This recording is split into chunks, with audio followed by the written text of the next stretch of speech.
Hey, I'm Jamey Ice, Fort Worth native, musician turned entrepreneur, and someone who loves diving into the stories behind great brands. In each episode, we sit down with the leaders, dreamers, and builders who are shaping our community, pulling back the curtain on their journey and the real lessons and tactics that got them to where they are today. No fluff, no highlight reels, just real conversations with remarkable people about what it takes to build something that truly matters. I'm your host, and this is Stories with Soul. All right, guys, welcome to today's episode. Today, we're joined by not one, but two incredible guests who have made their mark not just in Fort Worth, but on kitchens and grocery aisles around the globe. Doug Renfro and Becky Renfro Borbolla. They're third-generation leaders of Renfro Foods, the family Brit business that has brought us the iconic Mrs. Renfro's salsa. Y'all have been on my list to talk to for a while, and we see each other at events all the time. And Anyways, I'm excited to dive into the whole story. So what started out in 1940 as packaged spices and pepper sauce business run out of George and Arthurine. Good job. Arthurine, right? Her dad, Arthur, wanted a son.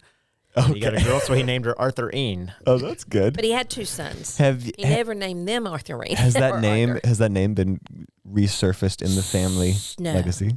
It hasn't. She hated that. Maybe a grandchild gets that. However, my grandfather didn't actually have a middle name, and he gave himself the initial W at some point. And every male since then, their first child's middle name is the father's, and all the other boys have to start with a W. And we're into like 5 generations of it, so there's like a curse. Yeah. Which I think my son says he's gonna go ahead and risk the curse when they have a boy. But yeah, so my dad was Wendell. I'm Wendell. My oldest son's middle name is Wendell. And the next one's Wesley. And my wife, by the way, didn't know about this W thing when we got married. She said it might have been a deal breaker. I like it. We're already getting some good nuggets here. So started in 1940 in their kitchen, and now it's a household name in 50 states, 30 countries. Mm-hmm. Is that accurate? Yes. We don't know. Pretty well. We'd have to write them down, but we can tell you the big ones. That's pretty wild. We don't sell to the. Becky has a distributor in Spain, and I found out accidentally one day they have us in Morocco. We don't know everywhere they sell it. These other distributors, so it could be 50. In Australia, he's working on getting us into New Zealand right now. Really? Yeah. And we're in South Korea. Yeah. We're in the Philippines. Any given day, we're not positive, but nobody will let all 5 Renfros want to go to the cool places, so nobody gets to go. Didn't you have one of your YPO friends find us in Philippines, right? Yeah. Yeah. It's fun. I have so many questions about that. Let's just dive in. I had some more stuff written. Let's just dive in because we're already diving in. Okay, give me sort of like, take me on like the origin background story, starting in their kitchen. The short one was, there's no kitchen involved. There's no kitchen. It wasn't a kitchen. In the 30s, my grandfather distributed for the Vintage Company, which that building still stands, and Becky owns 1/100% of it. You go up North Main and look to the right, it's nicely renovated, 2 or 3 story brick building. And we have a photo outside of our offices of my granddad in the 30s, in front, a coat and tie on a dirt road in front of his Vintage Company truck. And that's where he sold flavored vinegars and spices and stuff to grocery stores. 1940, he starts doing that out of the house with my grandmother as the only employee. She actually had to drive the truck sometimes when he got really sick. They did that till 52, we think. And did he have like another job? Was it like a side hustle? No, that was his job. Yeah. So he quit his job. Like, and my grandmother thought he was crazy because we're in. Did he have the Depression? Did he have a secret recipe or something? Like, people were like, this was vinegars are good. No, just like, wouldn't that, I always say, Becky and I do it, and her brother James runs production. We'll be at a show in New York, and people were like, are all these your grandmother's recipes? And I always say, no, wouldn't that be cool? Yeah. Because nobody ate Chipotle or salsa in 1940, 50. So in 52-ish, he started leasing the corner of the building where Becky and I sit currently in part of our 2 city block complex. And he started making syrup, and we like to say no maple trees were harmed. And they had the syrup business for all the cafes in Dallas-Fort Worth back when that was a thing. And then when we were kids, they started making southern relishes like Chow Chow. And when Becky and James and I were kids, that was 99% of our sales. It is now 1/10 of 1% of our sales. Interesting. And then yeah, taco chow chow's sauce. not really a thing. Is Yeah, it? no, we'd be. Cabbage based. I still like it. Well, I but eat it, If but- you looked at the ingredients, you'd be going, "Whoa!" Well, it's a lot of sugar, and it's green because we put green color in it. Yeah. But, it was a heritage Southern item. But if that's all we made now, we would totally be asking you if you want fries with your order.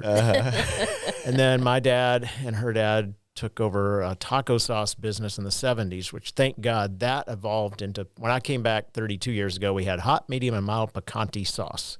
Okay. That was our Tex-Mex and green taco sauce. Green Yeah. taco. And we've now taken that into craft beer salsa, and we create things for multi-billion-dollar corporations that we can't say on the air. And so we're considered subject matter experts in that one teeny area. We're morons with like sausage and pancakes, but we know condiments. Yeah, condiments is your world. Acidified. Yes. But so, what was when did the salsa itself? Because I feel like that's y'all do a lot of stuff. You So white label for a lot of stuff. So in the 70s, one of the top, well, I can say the name, it's Pace, was not in the West Coast yet. So my dad got a distributor on the West Coast in California, and so we ended up being in a lot of the grocery stores. So we were shipping 2 truckloads a week to California. And when I came to work, I guess it was 84, 85, yeah, we had 2 truckloads going to the West Coast. But we weren't in any grocery store in the Dallas-Fort Worth area. And there with was our no salsa. salsa. Yeah. Paste. It was all the taco sauce. Paste was picante sauce. So we made a picante sauce, which was remarkably similar to the taco sauce that they had done.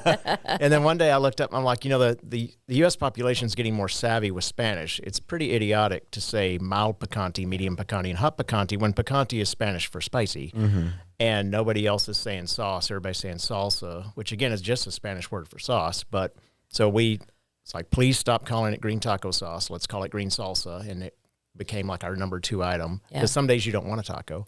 And and it was wild because when Doug came back in 92, 93, and my dad had always done the sales. So Doug comes in back to the business, and we hire our first outside salesperson. And one day he had us in Albertsons and all of DFW. So it was a good hire. It was a great It was strange hire. because our dads had 50 years experience, but in many things that would come up, they didn't have any experience in whatever we're talking about. So like I created all the bean dip recipes for somebody because they had never made bean dip. They didn't know if it's possible. I didn't either, but I like to take risk and usually fail, but everyone, it's like in baseball. You don't need a lot of grand slams. Yeah, but you got a lot of you got to singles, swing. but you got to swing. You got to swing. So, okay, step back really quick. Okay. So y'all are cousins, Yes. correct? People don't know that, but yes. So We've been married. We've been Brother, sister. Sisters. They guess everything but cousin. Okay, I have to tell you a funny story. So we were both doing all the trade shows, and they would see me. I was single, so they'd see me on the dance floor with a guy or whatever, and they thought, "Wow, Duck's really, he really relaxed with his wife dating or dancing with another guy." Well, then when I got married, it threw everybody. So then they're like, "Wait a minute, did they get divorced but they're still nice and like each other and stayed in the business together?" It's a really funny story. My wife was home raising 3 wonderful children. Yeah. When the kids all left the house, she started coming to shows, and I introduced my wife to somebody I'd known for 20 years, and she looked at me and said, "Well, who the hell is Becky then?" It was like, really really confusing. So your dads were brothers. still, yeah. Yes. Her dad's been gone 3 years. My dad's 87 and a half. And they worked together for over half a century.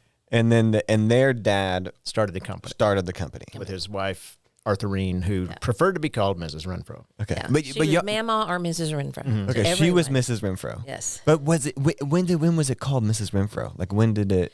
So they started. It was when they about the 58 to 62. 60, It's somewhere kind of in when there. they were like she Then- became the face. Well, of sales it. were starting to slip, and so my dad actually said, "I think we need to come out with a few more relishes other than Chow Chow, and we need to have Mrs. Renfro's on the label." He wanted a counter-cyclical brand. We had a grocery brand, and he wanted a brand for like fruit stands. And so he smartly did different size jar, same exact products, different size jar, different label.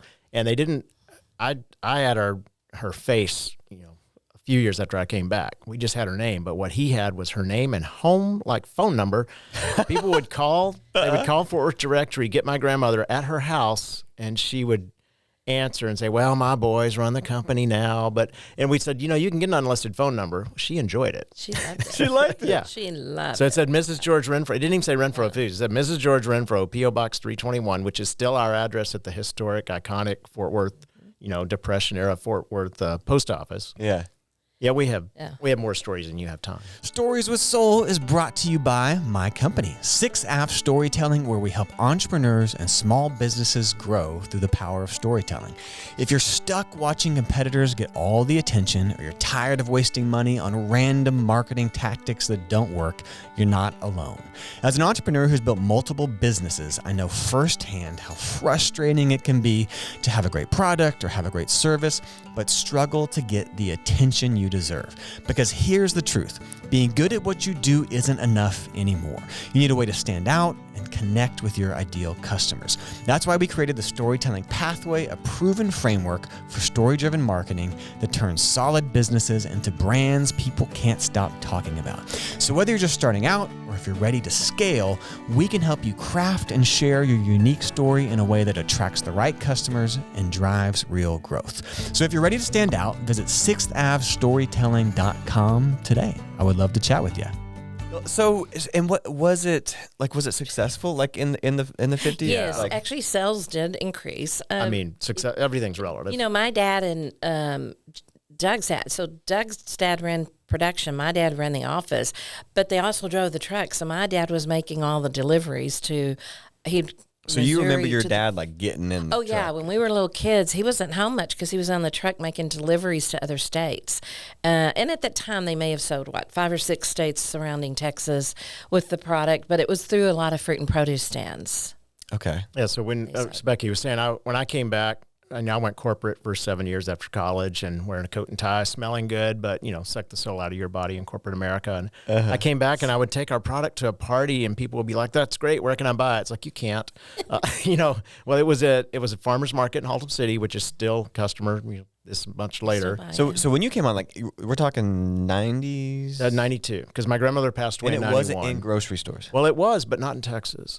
We were in Milwaukee really well. Outside Napa. of Texas. Don't know why. I mean, you could find us. I'd go to California and somebody'd say, what do you do? And I would say, I work for our family business, Mrs. Renfro Salsa. Oh, I love your salsa. But nobody said that in Texas. That's mind-blowing to me. I know. And we still did. I People agree. ask why we make things for other people. And I was telling, if you have a factory, you need to keep it running. If you don't have a factory, you probably can't afford a factory. But we've always done that. My granddad did private label syrup in the 50s, and then when we were kids, I don't know if you remember the Knott's Berry Farm. That brand just died recently. It's no more? Well, the jelly people kill it. But Rest in peace. But in the 70s, if you bought Knott's Berry Farm Chow Chow, it looked remarkably like Mrs. Renfro's Chow Chow. And if you went to Stuckey's, the roadside stands, which the granddaughters revived it, the old buildings are mainly truck or porn shops right now. But you can see the iconic shape. Stuckey's Chow Chow, Knott's Berry. We've always done private label, so it's nothing. We've just extrapolated it. And now what are we? We're like 60% private label and food service. Okay. We make things for restaurant chains So 60% of your revenue is private. Non-Renfro. Okay, it's non-Renfro. Which is not because it's diversified. And we don't have to pay the marketing on that. Right. Your own brand is wildly expensive. Yeah, it's and way more work. Way more work. Yeah, and so with private label or I sell you product. Jamey Salsa. You give me money, we're done. With Renfro, we don't know when we're done for like a year because there's You got to market it. There's a promotion, there's a food show, there's a coupon, there's a golf tournament, there's all this stuff, and there's things you didn't know you agreed to. Well, so take me back. So y'all, I'm assuming you're close as kids. She's right there. Yeah. Oh.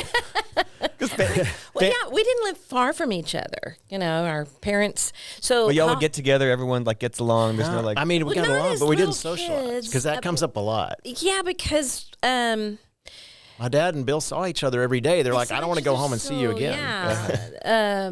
So we'd see each other on holidays. Okay. But it's not like maybe James, my brother James and Doug are a year apart. So Okay. yeah, they were maybe closer, but still, I mean, like I was out of high school when he even hit high school. So People always ask, do you and Becky do Thanksgiving together? I'm like, no. No. I see her every day. well, yeah, because We have our own friends and circles. And Well, in our family alone, just my siblings, grandchildren, great-grandchildren is 30, 35 people. So we can't add Doug and his family. It's We don't 30 to have 35 room. people. Yeah. A lot of moving parts. Yeah. So can you tell me did you what were some of your memories as a kid? Like, would you go to the factory? Oh, like, yeah. Did you Playing hide and seek around all, because we had pallets with cases stacked on them. So all us kids would climb up on the pallets and we'd play hide and seek. And then the other one was my dad would take the two-wheeler and we'd get on the two-wheeler and then he'd put it at an angle and drive us around. That was really, really fun. And then the forklift, he'd put a pallet on the forklift and we'd sit on the pallet and he'd raise it up and then he'd pull it down like this. And we're just giggling. Things that OSHA loves. Yeah. They probably couldn't do frown that now, upon that now. And starting in 6th grade, every summer I worked there doing the nastiest jobs they had, initially for like $5 a day because I was illegal. I was like 12, so you could pay me anything. But, so I had the smells. We were mainly relish, and my Lord, pickling spice and vinegar, that reeks. My poor dad, because he ran production, every piece of clothing he had in his vehicle just smelled like, pickling spice. But we didn't have much money growing up, and one of my favorite toys as a kid was we buy mustard seed in like a 300-pound drum for the relish, and when it's empty, you can roll around the backyard in it. That's one of my favorite toys, just roll around in the mustard seed. And drum. did you? I mean, this industry making food, relishes and chow chow and syrup is probably very different than your friends whose dads are like, I don't know, lawyers or bankers. We had a lot of friends that were like their dads worked at General Dynamics, back in the day. Were you like, this is a different thing? We have a family business. Did that seem unusual, or? I mean, that's all we knew. That's all we knew. Yeah. And did you know you wanted to be in the business? I did not. Was there that expectation? Because I was in the oil industry. My last job was the Moncrief family. Oh. In their land department. And so I didn't think about going into the business until my dad said, would you consider going into business? And I actually So like said, high school and college, that wasn't even on your radar at all? no, it was not on the radar. Because I thought, they're going to stick me in production. And I said, I am not working in production. He goes, no, come in and learn the office. And I went, oh, okay, I'll do that. Were you like running from it? Were you like? No, I didn't run from it. I just didn't It just wasn't. think, You weren't even thinking about it. I didn't think there was a position for me in the company. And, Really? if you look at the 7 grandchildren, it's perfect. The 3 of us that actually went into the company, just because we all 3 love what we're doing. And I don't want to do what Doug's doing, and I don't want to do what James is doing. And they don't want to do what I'm doing. So it's really nice. People ask about our process, and I always tell them, we do something that our dads did, which is they had equal votes, but they never did anything significant or strategic if they weren't unanimous. So they never got. Okay. They have a little sister who has some vote, and they could have gotten with her and tried to outvote the other one. And I think if you ever do that, you permanently damage the culture of the corporation. And so we don't all have the same amount of votes, but if Becky and James and I don't agree on anything, I'm talking something major, a new machine, an ad campaign. Yeah. If it's not unanimous, we just figure, well, we must be missing something. We don't do it. And There's like a better solution. and I don't care who runs the label machine. James doesn't care about my spreadsheet for retailer profits. Becky, the 3 of us stay out of each other's area, but anything major, we all agree or we don't do it. I love that. Yeah. That takes away some of like the political drama of. Yeah, we don't always agree, but the thing that we're able to do is we always separate business from personal. So and even Becky's late dad, I could tell him, I think what you just said was the stupidest business thing I've ever heard. Where do you want to go to lunch? Because he knew I wasn't criticizing him. I was criticizing the idea. And also I was like, and sometimes I'm wrong. Yeah, and you have to have that candid conflict. I always say like meetings are your arena for conflict. Like if you're in this, like you have to voice your opinion, because if you don't voice your opinion, then you get bitter or frustrated or Pin up frustration, which can lead to fratricide. Yeah. Yeah, and great decisions are made when they're run through the gamut of being pushed on and pulled apart. And Yeah, we're always. I was like, what about this? And Becky's like, what about that? It's like, oh yeah, you're right. And sometimes though we'll revisit. It's maybe if one person is not on board at that time, and maybe 3 to 6 months we revisit, and at that time now, oh yes, this makes sense for us to do this. Mm-hmm. So Doug, did you was it on your radar? You didn't It depends immediately. on what day it was. In college it was, and then I got fascinated with the financial world, and then I was like, I looked around kind of like Becky did. It's like, ooh, the only thing literally for me to do would be chopping cabbage. No, thank you, with my finance degree. So I went to work for Ross Perot's company at the time in Dallas. Very exciting, 100 finance and accounting people in a room with MBAs from all over the world. I was the only person out of 100 who was raised in Dallas-Fort Worth, which is weird. So they were like from Sacramento, Singapore, whatever. And you studied finance? Finance, yeah. Okay. And then while I was there, they said, get a certified management accounting designation. I did that. They're like, cool, go get an MBA. So I got an MBA from SMU, and General Motors bought us. So now I found myself working for the biggest corporation in the country at the time, wearing a coat and tie, not smelling like pickled vinegar in my car. So I mixed all the spices and lived at home at college because we had no money. Yeah. So my car reeked of like oregano and cumin. But I was really good at the politics. And I don't like that. I want to contribute to society, and I felt like it's kind of meaningless being a financial manager over 5 levels of helping vice presidents argue with each other. And our dads needed to take it to the next level or sell it. It wasn't big enough, thank God, for them to sell it and have enough money. And they were kind of tired because they'd worked hard their entire lives. So I came back with no job description. Becky and James and I and my dad and my uncle, we made stuff up. They're like, hey, apparently we have to do a nutrition panel now. Figure that out. And I wasn't making enough money for my little kids, so when nobody was looking one day, I threw black beans in the medium salsa and habanero, and we would go to buyers and we would say, I know you have enough mild, medium, and hot, because it wasn't going well trying to sell our existing stuff because they had enough already, mild, medium, and hot red salsa. So you came on and it wasn't going well. Getting new expansion was not going well because they would say, we don't need any more salsa, please go away. And we would say, hey, I know that, but you don't have variety salsa like black bean and habanero at an everyday value price, not a Williams-Sonoma housewarming, boutique And that probably price. wasn't a thing back then. Like It wasn't. And unless you went and we to a got specialty. we were told no 99% of the time for a while, then no 70% of the time, and then 52% of the time, and we just wore them down. They're like these nice Texas people.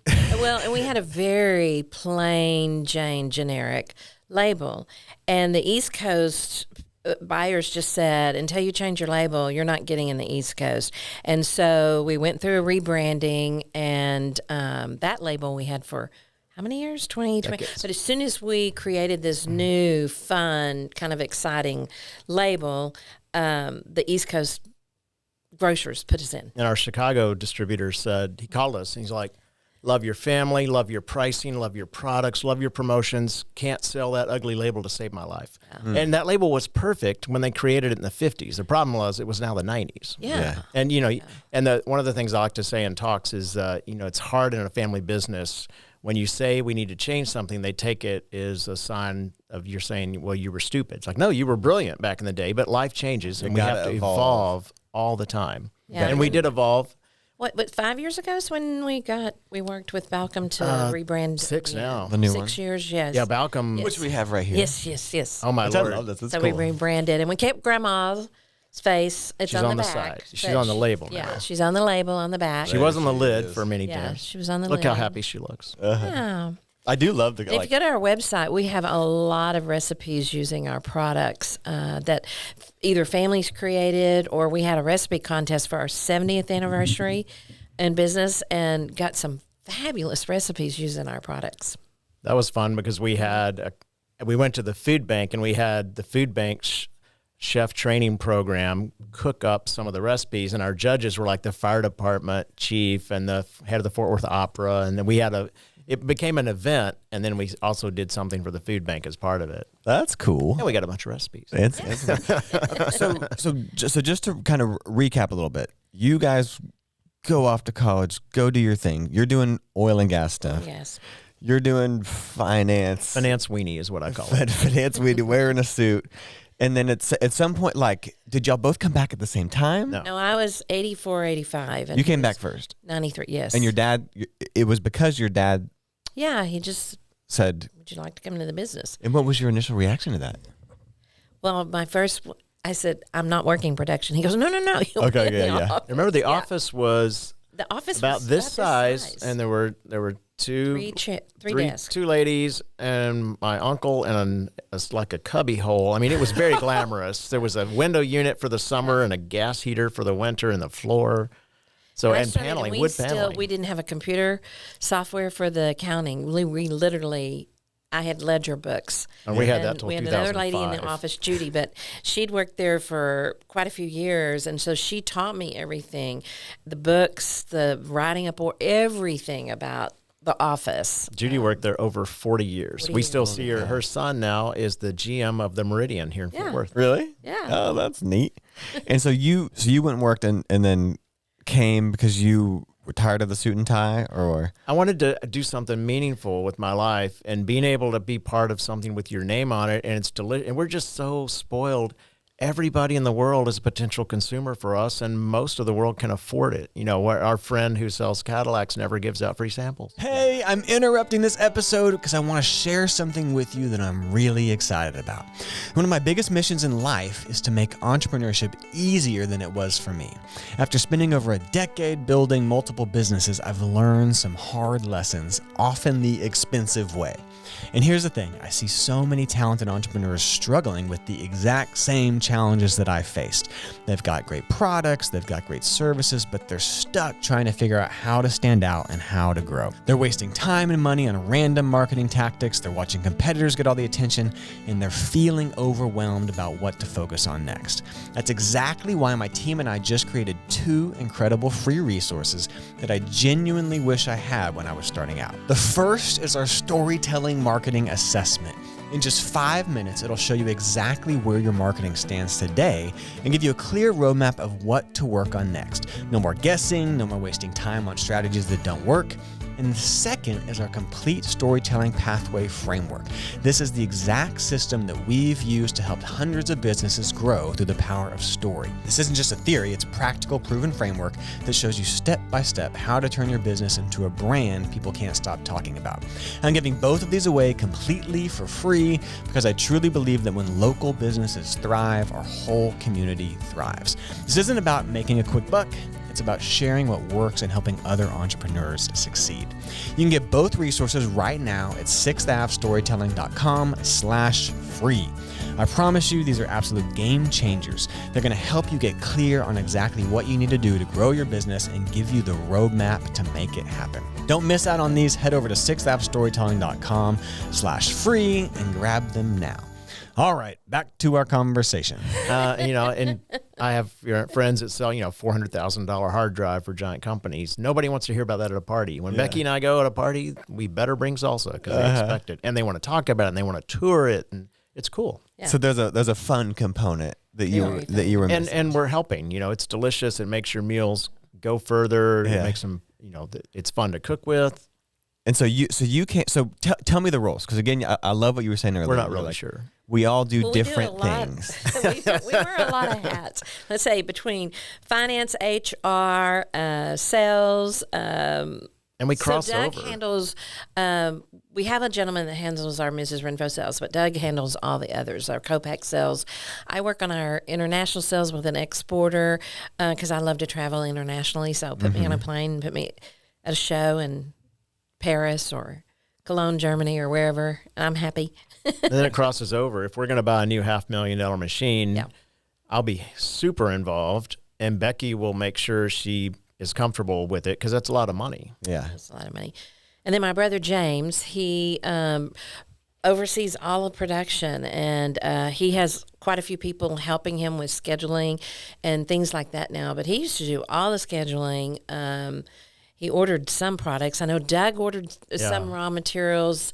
Now we have 2 other people. I personally running cut us. every PO for ingredients for many years. And when I came back to the company, her dad was still typing them on a manual typewriter. Yeah. And we, I always tell them if they hadn't been doing some of that stuff, we wouldn't have had the opportunity to improve and do some exciting things. But they had done things like keep it alive, create new channels, create new brands. Every generation has a set of challenges. Yeah. I think it was 2005 when we bought an accounting software. We started working with them in 2004, told them everything we needed to do. And literally December 31st of 2004, I was literally at home because I had to put in all the invoice totals. We didn't have to do but the grand total of what our customer owed, we had to put in. And I'm doing that, and Henry's ringing the doorbell to pick me up for New Year's Eve because we weren't married yet. Mm-hmm. We just started dating in 2003. And so he's there to pick me up for a date, and I'm literally putting all the totals in because they had to be in before January 1st because then we went live. Wow.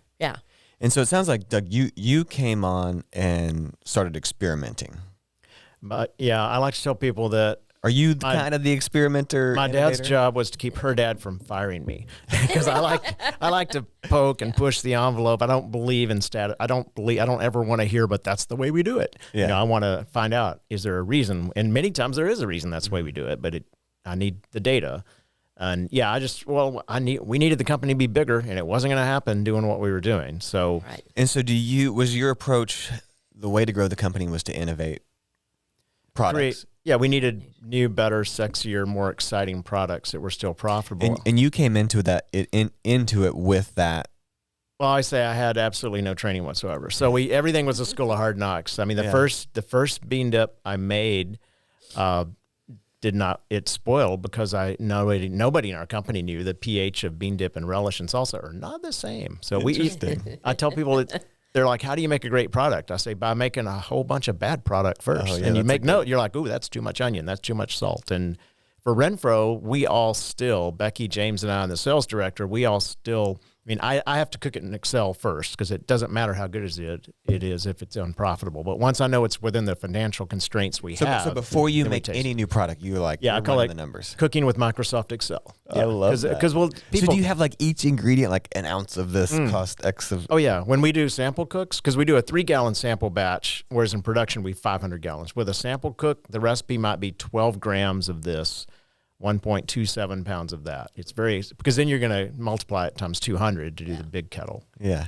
Fascinating. And 99.9% of the R&D stuff goes nowhere. Like I said, it's like. And are you the one leading the R&D? I used to be for decades. And then now I've got a guy that's been with us almost 20 years. Yeah. And he just had no training either. And by working with me and the customers, we now have multi-billion-dollar corporations that'll be like, hey, make a Carolina Reaper watermelon seed roasted salsa, and he's like, hold my beer. And he'll he knows now from learning, like, they can't afford this much fresh cilantro. You're going to need dehydrated to hit your price point, things like that. But yeah, Becky and James and I now have a phenomenal team. Yeah. And James personally did the schedule for decades, and he doesn't have, there's people ordering things and scheduling, people very committed to the organization, and we take care of them. We have great health insurance, 401k matching, good pay. Wow. We're excited that they help us all succeed. How many employees do you have now? I say 70 when we're running and 35 when we're not. Yeah. Wow. Because what do you mean by running? James is running the line at almost 200 jars a minute on the glass jars. And then at the same time, we're filling 1 and 5 gallon food service because we make sauces for restaurants. And we got so fast during COVID when demand skyrocketed. And then when the inflation hit in 2022, demand went back down. Mm-hmm. But he had learned how to go so fast. We often run the plant 3 days a week now. I mean, I think this now. So when you say running, you mean the plant when the plant is running. The production line. Yeah. Okay. We're 2 city blocks with the street in between. There's a little building that's production, and that thing is hopping when they're running. Yeah. But we use a temp to hire model. You have to be a temp for 6 to 18 months. And if you love us after that time and we love you, you can become a permanent employee. Well, 99% of the people never become an employee because it's a salsa factory in Fort Worth, Texas, and we're cooking at 198 degrees in the summer. That's not fun. It's hot and but everyone, our head cook's been there 20 years. He started as a temp. My assistant who does Walmart data synchronization, a million things, and he started as a temp, putting bottles in boxes. We have so many employees. They start with us when they're in their 20s and they're retiring with us. I love that. Because we want them to stay, so we make it worth their while to stay. So great investing in your people, good culture. Can you, it sounds like there was a lot of growth that has happened since sort of the 90s. We're 15 to 20 times larger than we were. But I tell people that's a lot of growth. Yeah. We've grown from itty bitty to really small. It's all relative. General Motors could still write us off as a mistake. We're the number 7 selling salsa in the United States. We're the number 1 independent brand. Yeah, You're the number 1 independent brand. But I didn't realize we're number 7 out of 600 nationally. With Tostitos and paste being. But if we doubled, guess what we'd be? Yeah, number 7. The big boys are big, and so we cheat. Congratulations! We make things for also. We also make like number 12 and number 15 and this store brand and that store brand. Well, so what I would love to have you, I would just love some thoughts on. scaling to 15 times what you were to being number set, like that doesn't happen on accident. It doesn't happen. It's 32 years of working and occasionally thinking we were all going to die. Well, but there's a grind. A lot of people grind. A lot of people work. But you did something right. Can you unpack what you think like scaling meant? Like what caused? Well, it didn't skyrocket overnight. That's what I said, 32 years. 32 years, 32 year overnight. And there were a lot of what we did is by helping other people be successful. What do you mean by that? And what I mean, great question, is like we had an existing customer and I got back and we made like 3 or 4 things for them. And the customer's like, hey, I would like to do this kind of product. And I was told internally, he's like, oh, that's not going to work. And again, I'm data driven. Like, don't just tell me it's not going to work. Got the data, worked with them, it worked. And then we started, and they're like, okay, what about this? What about this? We helped that customer go from 300,000 to 7 million with us over a period of time, which made them happy, which made us happy. And we did that with many. We continue. Becky and I and James, we do that with, and my dad, do that with many, many customers. And they will literally come to us at this point. A core value, so to speak, of like, we want to help our customers. If I help you succeed, we're going to go above and help beyond. Me. Okay. Yeah, literally customer. And when I say customer, it'll be like a grocery chain with 200 stores will come to us and say, hey, we want to do private label salsa. What do you think we ought to do? And I tell them what I think given on the market, or now my assistant guru. And sometimes they take our advice and sometimes they do the opposite of what we say. But, as long as you're open-handed with, even though they're kind of a competitor, but kind of not. You're very open-handed with your thoughts, suggestions. That's what we get at cocktail parties. Like, why do you make your competitors' products again? It's like, well, because fill in the name big giant retailer. However much Renfro they have right now, they're probably not going to have a lot more because we're not a big company. We're not doing TV commercials. Yeah. So the way for us to get more is by making other brands as well as ours. And there's kind of an abundance mentality in that. There's enough. There is enough for everybody. Yeah. It's not going to cut into our share. So scaling question. One principle or thing that you did well was this sort of generosity with your customers and helping them succeed. Innovate by creating all these new products. And we wouldn't be the first in the country with something, but we would be the first, what I call everyday grocery brand with that concept. Like I watched Ghost Pepper for 5 years and I saw it in a chocolate bar one day and I'm like, okay, I think we can put it in salsa, and not like there was ghost pepper salsa at the boutique level that's $9 and these little things. And we were talking, we're going to pitch it to all the majors. And we went to New York, and her dad was afraid we were going to get sued because it was too hot. So we put skull and crossbones, and we put scary hot. We did everything we could to be like, it's crazy hot. Don't be complaining that it was hot. Yeah. And we took 4 levels of heat. Anyway, that product at that show, Good Morning America picked it to be on television. They spent 1 minute out in New York showing the little crowd that shows up 3 a.m, how our ghost pepper salsa, it was that exciting. And that was really cool, and it shot up the charts. And don't get me wrong, we've created a lot of stuff that did nothing and we had to kill it. Yeah. Again, you don't need a whole lot of those home runs. Yeah. So generous with your customers, innovate. Becky, what do you have any other principles or values or things that you think you did that allowed our growth? Well, I don't know if this didn't help our growth, but our grandfather was, we have customers that are vendors that they're shocked when we call and say, we bought this from you a month ago and we've never received an invoice. My grandfather would do that. I was going to say integrity. If we owe you money, we're going to pay you. And if you don't send us an invoice, we're going to call you and ask for that invoice. No way. We pay on time. Yeah, we're very transparent. If you charged us $1 instead of 10 by accident, her dad would call in a heartbeat. Hey. Yeah, so that integrity, we're known that we're honest, reputable people to do business with, and that sounds like duh, but you'd be surprised. And we have some of the customers we co-pack for. It is their recipe, and we sign confidentiality agreements, but we never share that recipe with anyone, and we never change the recipe. Yeah. And some co-packers are known to have done that. Really? Yes. So we'll do whatever. Many times they'll come to us with their core recipe or two. We'll make that for them, and then they want to expand, but they don't know what to do. And we will say, hey, why don't you do? We're seeing habanero doing well. We're seeing raspberry, and we'll co-create with them or just create one for their label. We're not proud. Mm-hmm. We're proud of Mrs. Renfro's. Yeah, we're very proud there, but we're not too proud to take money and make stuff under the radar that nobody else knows we make. Mm-hmm. But we know, and it helps us be able to go to Europe once in a while. When did the international thing start happening? Canada was probably the first, and that took 15 years to grow. But we had the president of well, he was the finance guy at the time, but they would come to a show that we did every year in Dallas. And they would walk the show and they'd look at us and they go, we really, really want you in Canada. So Doug and our sales director went and walked their show for a few years, and then they started working their show. And it was a slow process. And now Canada is rocking it. It was 10,000 jars a year when I came back. Yeah. Pretty much like clockwork, 10,000 jars. Yeah. And now we're about 500,000 jars. And I tell people they have a tenth of our population. So that's like 5 million jars in the U.S. And Becky's right. Our salesman, Dan, and I had many trips to Canada being told, nope. We're in Quebec. No. And then we got one yes. Like on the East Coast, we had one. And this lady was at the show in New York this summer. It's all trade show oriented. Trade show is a lot of it, because you're able to stand there. Becky and I will stand there, and James and Dan for 3 days, or it used to be 4 days, like this. Yeah. And you're just smiling and waiting, and you can't even hardly go to the bathroom because the shows are so big, like 2,000 booths. They're not going to come back. And is it groceries? Like what are the shows? Everybody. It's Walmart, Kroger, farmers markets, Williams-Sonoma, Viking cruise ships, anybody who might buy even food. Airlines, airlines, caterings. And remember, this will be cheese, pate, sausage, salsa, whatever. Okay.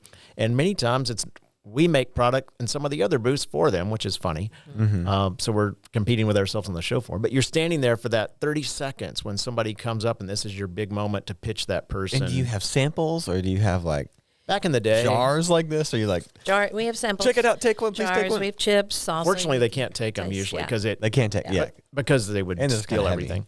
Yeah. It's heavy and breakable. But we had, so back to Canada, we had it's a small retail store, I think, in the East Coast. They have maybe 4 or 5 German family-owned business.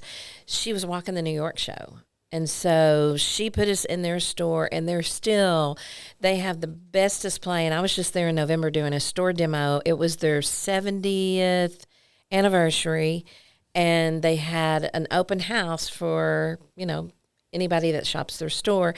And they had several vendors and several U.S. vendors. We went in, and in 4 hours, I have never served so much salsa in my life. It was so fast. Really? Yeah, there was lines and lines of their customers coming in for their open house to celebrate their anniversary. So it's really fun that they really grew our business. And then now we're in Walmart, and then we're in